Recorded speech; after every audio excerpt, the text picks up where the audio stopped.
Hi යාළුවනේ ඔන්න ඉතින් ඔයාලව ආදරයෙන් පිළිගන්නවා. ඉතින් මේ වීඩියෝ එක මම කරන්න හිතුවේ මගේ ඊළඟ බයිසිකල් සංචාරය ගැන විස්තරය ඔයාලත් එක්ක ෂෙයා කරගන්න. ඉතින් මේ දෙවෙනි සංචාරයට ආරමුණ වෙන්නේ අතර මම ඉන්දියාවට ගියාට පස්සේ ඉන්දියාවේ ගොඩ දෙනෙක් මම ලංකාවේ කිව්වට පස්සේ ඉන්දියාවේ ගොඩ දෙනෙක් මගෙන් ඇහුව දෙයක් තමයි රාමායන ස්ටෝරි එක ගැන. ඉන්දියාවේ කට්ටිය ගොඩක් ආසාවෙන් ඉන්නවා රාමායන ස්ටෝරි එක ගැන දැනගන්න. ඒ වගේම මේ තැන් බලන්න යන්න. ඔයාලා දන්නවා ලංකාවට එන සංචාරකයන්ගෙන් 125කට වඩා සංචාරකයන් එන්නේ ඉන්දියාවේ.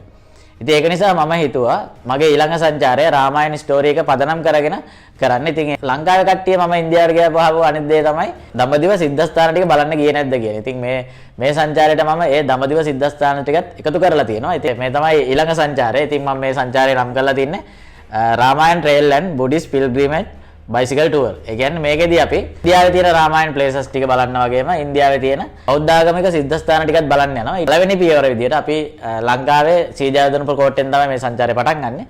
සීජාවර්ධනපුර කෝට්ටෙන් පටන් අරගෙන යාපනයට ගිහිල්ලා KKS වලට ගිහිල්ලා මෙට්‍රෝ රේල් පෙරියකින් අපි යනවා නාගපට්නම් වලට.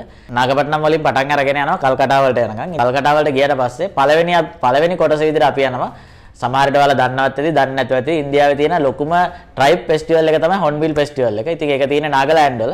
ඉතින් මේ නාගලෑන්ඩ් මේ උත්සවයට ට්‍රයිබ් 100කට වඩා එකතු වෙනවා දවස් 10ක.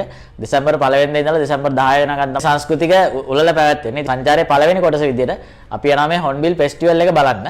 ඉතින් ඒක තමයි පළවෙනි කොටස. ඊට පස්සේ දෙවෙනි කොටස විදියට අපි නාගලෑන්ඩ් වලින් ආයි කල්කටා වලට ඇවිල්ලා ඊට පස්සේ අපි යනවා දඹදිව සිද්ධාස්ථාන ටික නරඹන්න බයිසිකලෙන්. ඒක තමයි දෙවෙනි කොටස වෙන්නේ.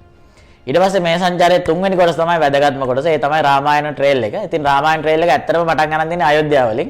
ඉතින් අපි අයෝධ්‍යාව වලින් පටන් ගන්න මේ රාමායන ට්‍රේල් එක රාම ආපු පාර දිගේම ඇවිල්ලා ආයේ නාගපට්නම් වලට ඇවිල්ලා නාගපට්නම් වලින් ලංකාවට ඇවිල්ලා ලංකාවෙත් රාමායන ස්ටෝරි එක බැඳිච්ච ස්ථාන ටිකක් තියෙනවා. ඉතින් අපි ඒ ස්ථාන ටිකත් බයිසිකලෙන් ට්‍රැවල් කරලා සම්පූර්ණ රාමායන ට්‍රේල් එක ඉවර කරනවා. ඒ සංචාරයේ තරමන වෙන්නේ ඉන්දියාවේ රාමායන ට්‍රේල් එකයි ලංකාවේ රාමායන ට්‍රේල් එකයි එකට සම්බන්ධ කරලා එක රූට් එකක් හදන්න. මේ සංචාරයේදී අපි කවර් කරන්න බලාපොරොත්තු වෙන ප්ලේසස් තමයි නාගලෑන්ඩ් වල තියෙන හොන්බිල් ෆෙස්ටිවල් එක.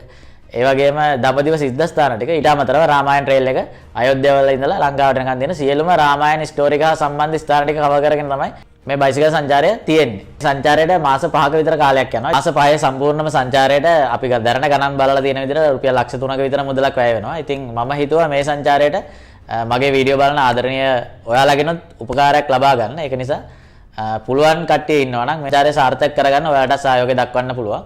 ඉතින් මම මේ වීඩියෝ එකේ ඩිස්ක්‍රිප්ෂන් එකේ ඔයාලට දාලා තියන්න මගේ WhatsApp නම්බර් එක. ඉතින් ඔයාලට පුළුවන් ඒකට මැසේජ් කරලා උදව් කරන්න ඕන කොහොමද කියලා විස්තර ටික දැනගන්න. ඉතින් මම හිතනවා ඔයාලගෙන් ලැබෙන සහයෝගය මේ සංචාරය සාර්ථක කරගන්න ගොඩක් උදව් වෙයි කියලා. ඉතින් එහෙනම් ලස්සන සංචාරයෙන් ආයෙ හම්බෙමු. බයි.